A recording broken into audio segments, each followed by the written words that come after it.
ठाणे जिल्ह्यातील ताज्या घडामोडींसाठी महाराष्ट्र 100 न्यूज चॅनल सबस्क्राईब करा. आमच्या बेल आयकॉनला प्रेस करायला विसरू नका. कळंबपाडा शाळेतील कुमार स्मरण योगेश तारमळे यांची जवाहर नवोदय विद्यालय प्रवेश परीक्षेत निवड. केंद्र सरकारच्या जवाहर नवोदय विद्यालय प्रवेशासाठी 2025-26 या शैक्षणिक वर्षात घेण्यात आलेल्या प्रवेश परीक्षेत शहापूर तालुक्यातील शेरे केंद्रातील जिल्हा परिषद शाळा कळंबपाडा येथील कुमार स्मरण योगेश तारमळे यांची निवड झाली आहे. जिल्ह्यात केंद्रीय शिक्षण बोर्डाच्या वतीनं प्रज्ञावंत विद्यार्थ्यांसाठी जवाहर नवोदय विद्यालय पालघर इथं चालवलं जात असून शिष्यवृत्ती परीक्षेसोबतच 5वीच्या वर्गात शिकणाऱ्या विद्यार्थ्यांसाठी प्रवेश परीक्षा आयोजित केली जाते. निवड झालेल्या मुलांना 6वीच्या वर्गात प्रवेश दिला जात असून सीबीएसई पॅटर्नच्या धर्तीवर विद्यार्थ्यांना 12वी पर्यंतचं मोफत व सर्वांगीण विकासाचं शिक्षण दिलं जातं. कळंबपाडा ही शहापूर तालुक्यातील एक आदिवासी पाड्यातील शाळा असून आतापर्यंत या शाळेच्या 4 विद्यार्थ्यांची जवाहर नवोदय विद्यालयासाठी निवड झाली आहे. सर्व विद्यार्थी पालघर इथं या विद्यालयात शिक्षण घेतात.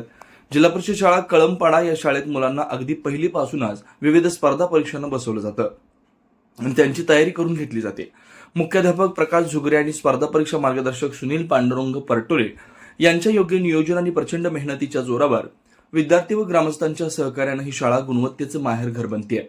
अशा प्रकारच्या स्पर्धा परीक्षांना जास्तीत जास्त विद्यार्थी प्रविष्ट करून यशस्वी होतील यासाठी प्रयत्नशील राहू असं स्पर्धा परीक्षा मार्गदर्शक सुनील पांडुरंग परटोले तसेच शेरे केंद्राचे केंद्रप्रमुख डॉक्टर शरद सपकाळे यांनी म्हटलंय. यासाठी शहापूरचे गट शिक्षण अधिकारी हिराजी वेखंडे, विस्तार अधिकारी संगीता माळी तसेच शेरे केंद्रातील शिक्षक वृंदांचं देखील अनमोल मार्गदर्शन व प्रेरणा मिळाल्याचं त्यांनी सांगितलं. या यशाबद्दल स्मरण तारमळे त्याचे पालक व शिक्षकांचं परिसरातून कौतुक होत आहे.